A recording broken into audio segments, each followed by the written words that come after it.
प्रिय दर्शकों, मैं आप सबका पुनः इस क्रमबद्ध बाइबल अध्ययन कार्यक्रम सत्य वचन में हार्दिक स्वागत करती हूँ। मित्रों, जैसे कि आप जानते हैं कि हम इन दिनों बाइबल से उत्पत्ति नामक पुस्तक का अध्ययन कर रहे हैं।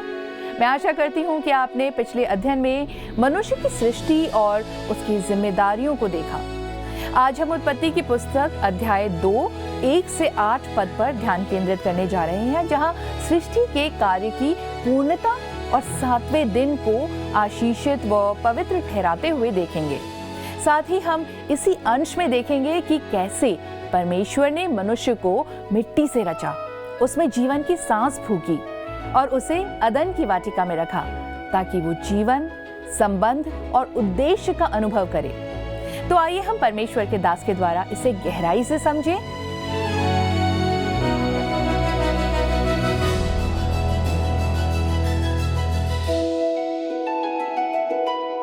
प्रिय दर्शक मित्रों, आप सभी को जय मसीह की और प्रेम भरा नमस्कार। दोस्तों, मैं एक बार पुनः आपका स्वागत करता हूं। आज हम उत्पत्ति की पुस्तक के दूसरे अध्याय पर मनन करने जा रहे हैं, जिसका शीर्षक है सब्त का दिन, 5 दिनों की सृष्टि का सारांश व पुनः स्थापन, मनुष्य की सृष्टि, मनुष्य के समक्ष नियम प्रस्तुत किया जाना और स्त्री की रचना। मित्रों, इस अध्ययन में पहली बार हम प्रकाशन के महान सिद्धांत को देखने जा रहे हैं, परंतु इसे हम परमेश्वर के वचन में बार बार पाते हैं कि वहाँ पर उपयोग किया गया है। मित्रों, यह प्रेरणा की उंगली की एक छाप या चिन्ह के समान है। यह व्यवस्था की पुनरावृत्ति या व्यवस्था का एक सार है जो यहाँ पर प्रकट किया गया है।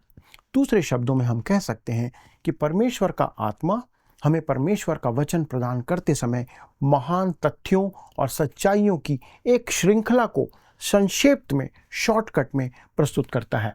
फिर वह पुनः उन तथ्यों को या उन सच्चाइयों की श्रृंखला में से किसी एक को निकालता है जो सबसे महत्वपूर्ण है, और फिर उस विशेष बात को स्पष्ट और विस्तृत करता है और हमें समझाता है, क्योंकि परमेश्वर ऐसा हमें समझाने के लिए करना चाहता है। इसी कार्य को वह अध्याय 2 में फिर से करने जा रहा है, जो कि उन 6 दिनों की सृष्टि की रचना के साथ जिसे उसने अध्याय 1 में किया था, हमें फिर से यहाँ पर दिखाता है। कहने का मतलब यह है कि सृष्टि की रचना अध्याय 1 में पूरी हो चुकी थी, लेकिन अध्याय 2 में परमेश्वर उसमें से कुछ बातों को विशेष तौर पर हमें समझाने के लिए फिर से यहाँ पर लिखता है। यही सिद्धांत व नियम हम व्यवस्था विवरण की पुस्तक में भी देखते हैं। दोस्तों, व्यवस्था विवरण की पुस्तक उस व्यवस्था की व्याख्या है जो 40 वर्षों तक निर्जन प्रदेश में रहने का अनुभव प्रकट करती है। व्यवस्था विवरण दी गई व्यवस्था को मात्र दोहराने का काम नहीं है, परंतु यह उसकी एक स्पष्ट व्याख्या है जो कि हमें फिर से दी जाती है। जिस प्रकार हमें एक नहीं परंतु 4 सुसमाचार दिए गए हैं, तथा बार बार इस प्रक्रिया या इस अनुसरण को परमेश्वर के वचन में हमें प्रकट किया गया है। तो आइए दोस्तों, हम आगे बढ़ते हैं और पहले विषय को देखते हैं, जो है सब्त का दिन। दोस्तों, अध्याय 2 जिसमें हम उन 6 दिनों की सृष्टि में से उस दिन को लेते हैं जिसमें मनुष्य की सृष्टि हुई थी, और हम सब्त के दिन को या वहां से आरंभ करते हैं। तो आइए दोस्तों, हम पढ़ते हैं उत्पत्ति की पुस्तक, उसका दूसरा अध्याय, पद 1 से लेकर के 3 तक। यहां पर लिखा है, यों आकाश और पृथ्वी और उसकी सारी सेना का बनाना समाप्त हो गया, और परमेश्वर ने अपना काम जिसे वह करता था 7वें दिन समाप्त किया, और उसने अपने किए हुए सारे काम से 7वें दिन विश्राम किया। और परमेश्वर ने 7वें दिन को आशीष दी और पवित्र ठहराया, क्योंकि उसमें उसने सृष्टि की रचना के अपने सारे काम से विश्राम लिया। मित्रों, हम सब्त के दिन के महत्व को नज़रअंदाज नहीं कर सकते, दरकिरार नहीं कर सकते। जब वह कहता है परमेश्वर ने अपने किए हुए सारे काम से 7वें दिन विश्राम किया, तो इसका क्या अर्थ निकलता है? क्या इसका मतलब यह हुआ कि परमेश्वर इतना थक गया था कि उसे 7वें दिन बैठकर विश्राम करने की आवश्यकता पड़ी, और उसने कहा कि मेरे लिए यह सप्ताह जिसमें मैंने काम किया थकावट से भरा हुआ था, और उसने 40 घंटे से भी अधिक समय तक काम किया था, और इसलिए अब वह विश्राम करना चाहता था? दोस्तों, यदि आप इसे इस रीति से देखते हैं तो यह पूर्ण रीति से मूर्खता की बात है। जब परमेश्वर ने अपने 6 दिन के कार्य को पूरा किया, तब उसने देखा कि वह अच्छा है और उसके पश्चात कुछ और काम करने के लिए उसके पास नहीं था। दोस्तों, जब मैं प्रतिदिन अपने दिन का काम समाप्त करके अपने कार्यालय, अपने ऑफिस से घर जाता हूँ, तब भी मेरा काम अगले दिन के लिए बचा रहता है। अर्थात मैं कभी भी यह नहीं कह पाता हूँ कि मेरा काम पूरा हो चुका है, समाप्त हो चुका है। अगले दिन के लिए मेरे पास कुछ ना कुछ काम बचा होता है। परंतु दोस्तों, परमेश्वर के लिए यह कहना संभव था कि उसने काम पूरा कर लिया है। 6 दिनों के अंत में उसने अपना काम पूरा कर लिया और उसने 7वें दिन विश्राम किया, क्योंकि उसका काम पूरा हो चुका था। दोस्तों, यह बहुत महत्वपूर्ण आत्मिक सच्चाई है। इब्रानियों की पत्री हमें इस बात को बताती है कि हम विश्वासी होने के नाते परमेश्वर के विश्राम में प्रवेश करेंगे। इसका मतलब यह है कि हम उसके सबत में प्रवेश करेंगे, जो हमारे छुटकारे की सिद्धता को प्रकट करता है। दोस्तों, करीब 2000 वर्षों पहले वह उस क्रूस पर मेरे और आपके लिए मारा गया और इसके द्वारा वह हमें छुटकारा प्रदान करता है, जिसमें हम प्रवेश कर सकते हैं। दोस्तों, इस कारण रोमियो की पत्री के 5वें अध्याय के पद 1 में पौलुस लिखते हुए कहता है, रोमी 5:1 लिखा है, अतः जब हम विश्वास से धर्मी ठहरे तो अपने प्रभु यीशु मसीह के द्वारा परमेश्वर के साथ मेल रखें। दोस्तों, मुझे पापों की क्षमा प्राप्त करने के लिए अपनी छोटी उंगली को उठाने तक का परिश्रम करने की आवश्यकता नहीं है। इस बात को यहाँ पर कह रहा है कि प्रभु यीशु मसीह ने उस काम को पूरा कर दिया है जो मेरे लिए बहुत आवश्यक था और मुझे कोई परिश्रम करने की आवश्यकता नहीं है पापों की क्षमा प्राप्त करने के लिए। यही कारण है दोस्तों कि एक गीत की लेखिका इस बात को कहती है और लिखती है और गाती है कि यीशु ने पूरा चुका दिया है, मैं केवल उसका ऋणी हूँ। पाप ने तो एक लाल दाग मेरे जीवन में छोड़ दिया था, उसने धो के हिम की नाई उसे श्वेत कर दिया है। आपके पाप कितने भी लाल रंग के क्यों ना हो, प्रभु यीशु मसीह का लहू उसे धोकर हिम के नाई श्वेत कर देता है। मित्रों, यहाँ पर हम देखते हैं कि प्रथम 5 दिनों की रचना का सारांश संयोगवश जिस विशाल संसार में हम रहते हैं दिया गया है। वह करोड़ों अरबों वर्ष से वहाँ पर उपस्थित है। परंतु दोस्तों, इस पृथ्वी और पूरी सृष्टि पर ऐसा कुछ हुआ जिसके परिणाम स्वरूप, जिसके कारण परमेश्वर को इसमें आना पड़ा, परमेश्वर को इसमें फिर से प्रवेश करना पड़ा और परमेश्वर का आत्मा, जैसे लिखा है, गहरे जल के ऊपर मंडराता था। और उस अवस्था के मध्य ब्रह्मांड या इस संसार या इस कायनात का निर्माण किया गया।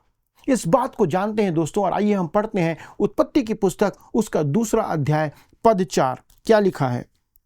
आकाश और पृथ्वी की उत्पत्ति का वृत्तांत यह है कि जब वे उत्पन्न हुए, अर्थात जिस दिन यहोवा परमेश्वर ने पृथ्वी और आकाश को बनाया।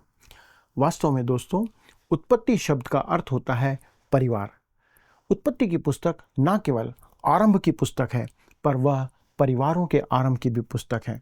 हम इसे इस रीति से भी कह सकते हैं, आकाश और पृथ्वी के परिवारों का वृत्तांत यह है कि जब वे उत्पन्न हुए, अर्थात जिस दिन यहोवा परमेश्वर ने पृथ्वी और आकाश को बनाया। दोस्तों, इस प्रकार से हम समझते हैं कि ये परिवारों का भी आरंभ है। अब इसके आगे पद 5 और 6 में क्या लिखता है? तब मैदान का कोई पौधा भूमि पर ना था और ना मैदान का कोई छोटा पेड़ उगा था, क्योंकि यहोवा परमेश्वर ने पृथ्वी पर जल नहीं बरसाया था और भूमि पर खेती करने के लिए मनुष्य भी नहीं था। तो भी कोहरा पृथ्वी से उठता था, जिससे सारी भूमि सींची जाती थी। दोस्तों, मनुष्य के पृथ्वी पर आने के पहले ही, ध्यान से सुनिए, मनुष्य के पृथ्वी पर आने के पहले ही यह सब कुछ पृथ्वी पर उपस्थित था।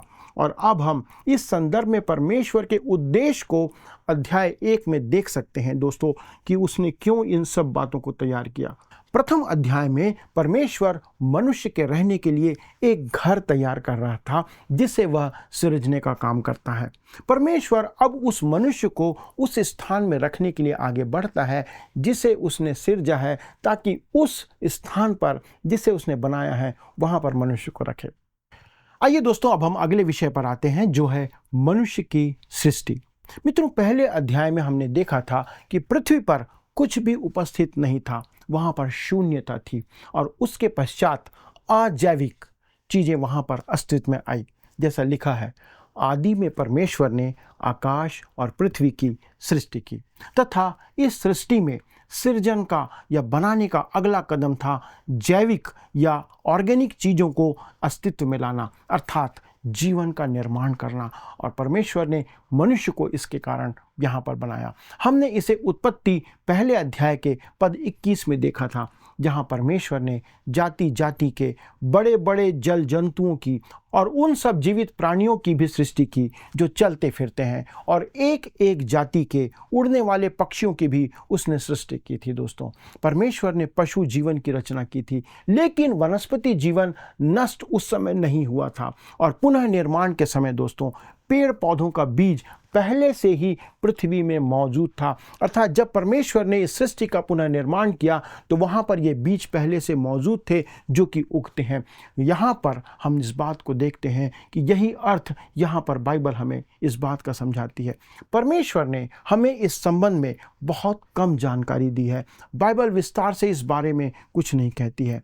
फिर इसके बाद मनुष्य की सृष्टि अगला चरण था। वास्तव में कोई भी स्वाभाविक या प्राकृतिक परिवर्तन स्वयं से कभी नहीं होता है, ना हुआ है, और ना ही क्रमिक विकास का सिद्धांत इस खाई को कभी नहीं भर सकता है जो पृथ्वी पर एक ही प्रकार के पशु पक्षियों की प्रजाति की उत्पत्ति लेकर के आता है। इसलिए दोस्तों, पृथ्वी मनुष्य के आगमन के लिए तैयार कर दी गई थी ताकि मनुष्य उसमें आ सके, और इसलिए परमेश्वर ने ऐसा किया। आइए अब हम आगे बढ़ते हैं और पढ़ते हैं उत्पत्ति दूसरे अध्याय का पद 7। कहता है, तब यहोवा परमेश्वर ने आदम को भूमि की मिट्टी से रचा और उसके नथनों में जीवन का श्वास फूंक दिया और आदम जीवित प्राणी बन गया। दोस्तों, यहाँ पर स्पष्ट तौर पर मनुष्य इसी रीति से रचा गया है जैसा बाइबल कहती है, लेकिन फिर भी हम अपनी सीमाओं में बंधे हुए हैं, क्योंकि परमेश्वर ने हमें मनुष्य की रचना के बारे में केवल इतनी ही जानकारी दी है। भौतिक दृष्टिकोण से मनुष्य पृथ्वी की मिट्टी से बनाया गया है, मिट्टी से रचा गया है, और यह एक बहुत ही रोचक तथ्य है कि मनुष्य का शरीर लगभग 15 से 16 प्रकार के रासायनिक तत्वों से बना हुआ है, और वही रासायनिक तत्व मिट्टी के अंदर पृथ्वी की मिट्टी में भी पाए जाते हैं।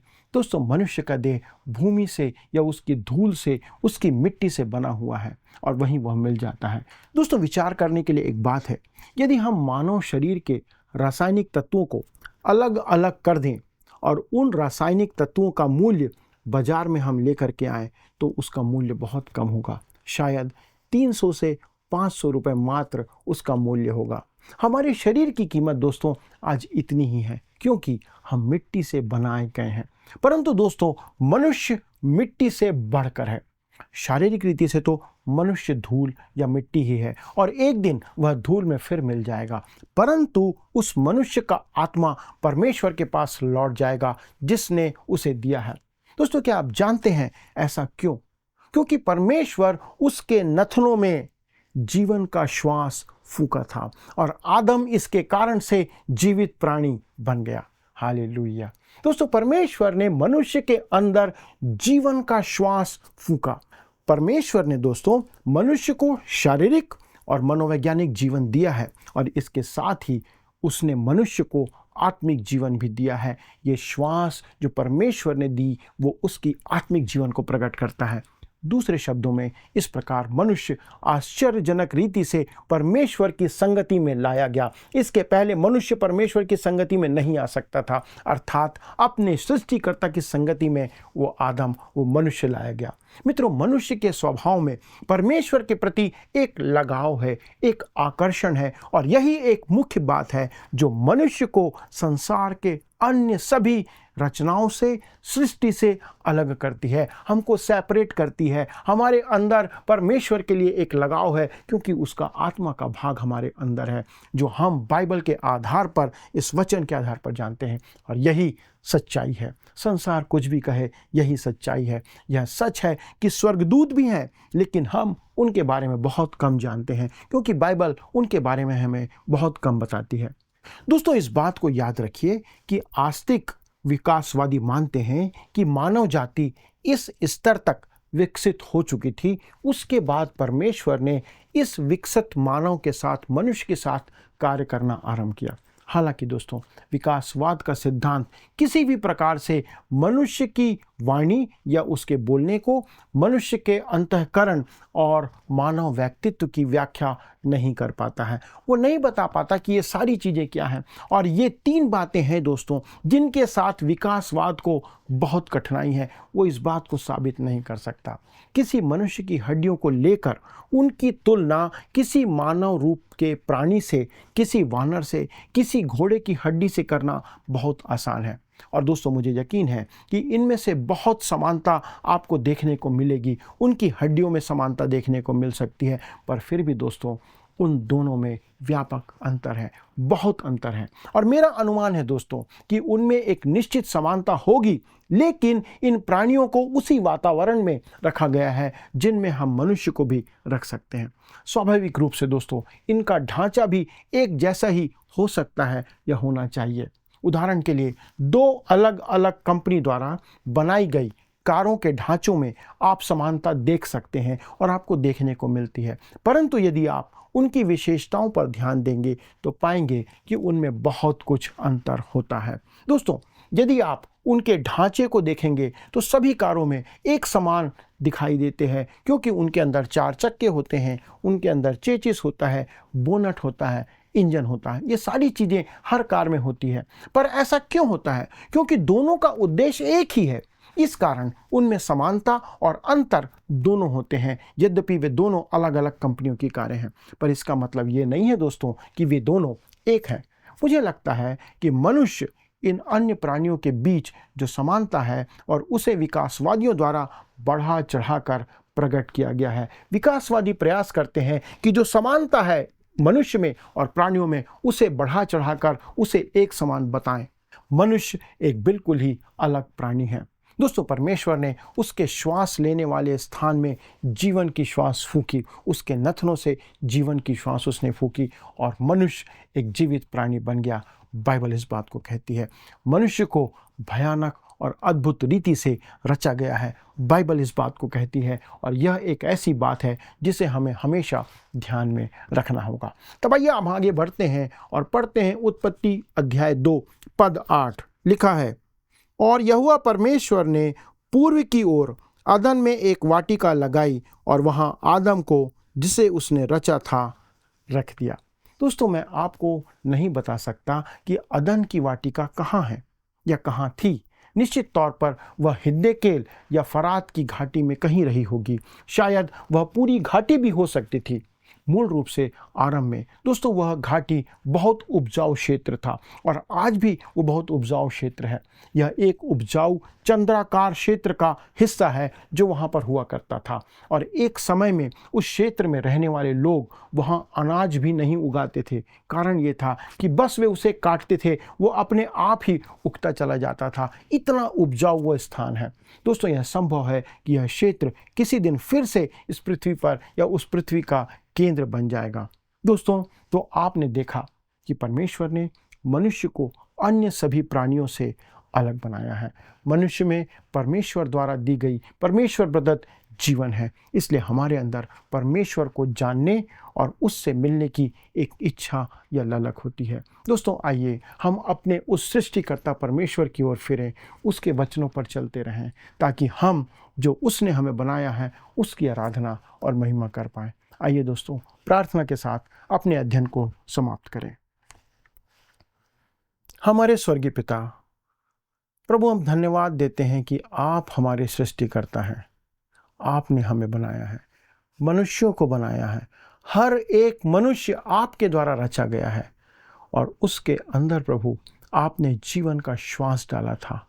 यद्यपि प्रभु पाप के कारण हमारा संबंध आपसे टूट गया, तो भी प्रभु अपने उस संबंध को आप पुनः स्थापित करने के लिए प्रभु यीशु मसीह के द्वारा से आपने हमारे लिए वो मार्ग स्थापित किया।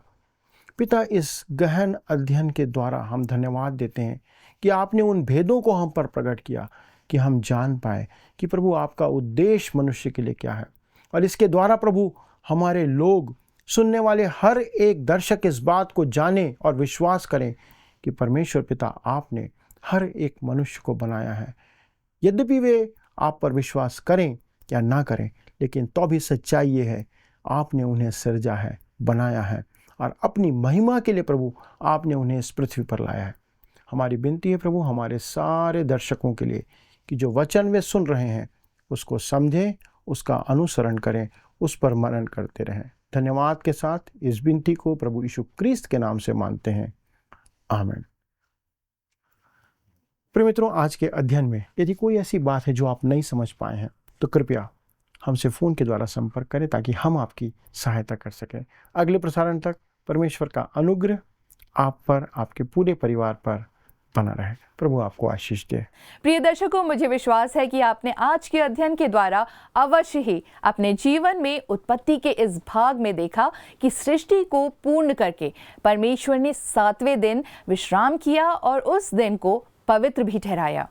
हमने ये भी देखा कि परमेश्वर मनुष्य की रचना करता है, मिट्टी से बनाकर उसमें जीवन की सांस फूंकता है, जो ये दर्शाता है कि मनुष्य केवल शरीर नहीं बल्कि परमेश्वर की आत्मा से जीवित प्राणी है।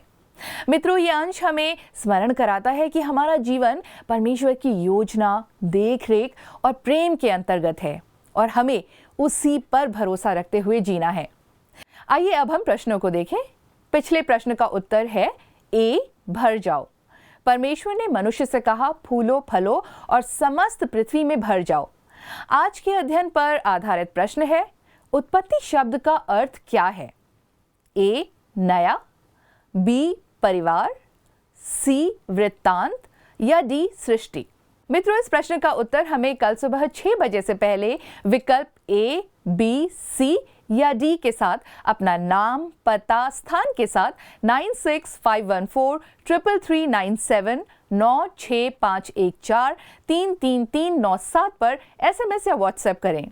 यदि आप इस अध्ययन को दोबारा सुनना चाहते हैं तो स्क्रीन पर दिए वर्ड रिसाउंड्स टुडे हिंदी लिखकर आप हमारे YouTube पर सुन सकते हैं।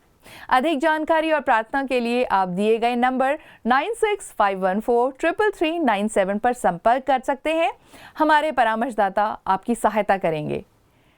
परमेश्वर आप सभी को आशीष दे। क्या आपको यह कार्यक्रम पसंद आया? अभी हमें एक मिस कॉल करें और आप अगले विजेता हो सकते हैं।